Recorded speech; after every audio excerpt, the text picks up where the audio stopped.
Welcome back மக்களே. You are listening to குடி story with me Sathish, episode 61. ஒரு நாள் அரசர் நாட்டில் இருக்கக்கூடிய சிறந்த அறிஞர்களையும் அமைச்சரில் இருக்கக்கூடிய அமைச்சர்களையும் கூப்பிட்டு ஒரே ஒரு கேள்வி கேட்குறாரு.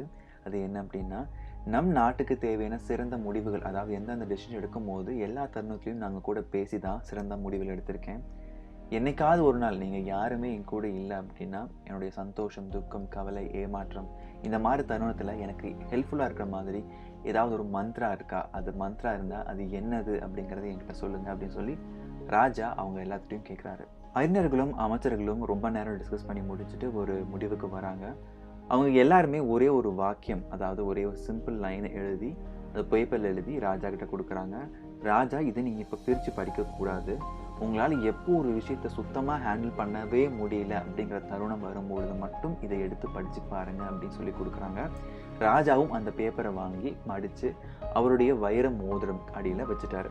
சில நாட்கள்லேயே ஒரு இக்கட்டான சூழ்நிலை அந்த ராஜாவுக்கு வருது. என்ன அப்படின்னா, அந்த நாட்டில் இருக்கக்கூடிய ஒரு பகுதியை கைப்பற்றதுக்காக வேற ஒருத்தங்க அங்கே போர் புரிய வந்திருக்காங்க. அந்த போரில் ராஜா பயங்கரமாக தோல்வி அடைஞ்சிடறாரு. அந்த இடத்தையும் அவரால் கைப்பற்ற முடியல. முதல் முறையாக தோல்வி சந்திக்க அந்த அரசர் ரொம்ப கவலையாகிறாரு. மனம் முடிஞ்சிட்டு அவர் குதிரையில் உட்காந்துட்டு அந்த குதிரை எங்கே போகுதோ அந்த வழியிலே போகும் அப்படின்னு சொல்லிட்டு பல நினைவுகளை யோசிச்சுட்டு அவர் பாட்டு குதிரையில் உட்காந்துட்டு இருக்காரு. போகும்பொழுது அவர் கையில் இருக்கக்கூடிய வைர மோதிரம் சூரிய ஒளிப்பட்டு அந்த மோதிரம் நல்லா மின்னி தெரியுது. அப்போதான் அவருக்கு அந்த விஷயம் ஞாபகம் வருது. அதாவது தன்னுடைய அறிஞர்கள் நமக்கு ஒரு விஷயம் கொடுத்தாங்களே, இது என்னவா இருக்கும், இப்போ படித்து பார்க்கலாம்னு சொல்லி யோசிக்கிறாரு.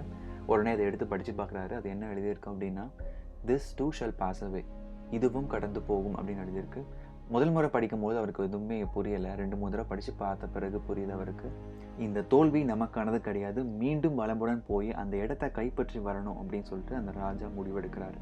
முடிவு பண்ண மாதிரி மீண்டும் ராஜா அவங்க மேலே போர் தொடுத்து வெற்றி கொள்கிறாரு. மிகுந்த சந்தோஷத்தோட திருப்பி நாட்டுக்கு வராரு. மக்கள் ராஜாவை புகழ்ந்து தள்ளுறாங்க. ஆட்டம் பாட்டம் கொண்டாட்டம்னு அந்த ஊரே மிகுந்த சந்தோஷமா இருக்கு.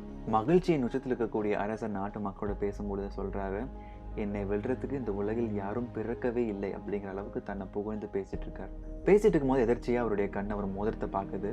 பார்த்த உடனே அவர் அதில் இருக்கக்கூடிய விஷயம் தான் ஞாபகம் வருது. விச் மீன்ஸ் இதுவும் கடந்து போகும் அப்படின்னு சொல்லிட்டு உடனே அவர் ஹம்பிளான ஸ்டேட்டுக்கு மாறுறாரு.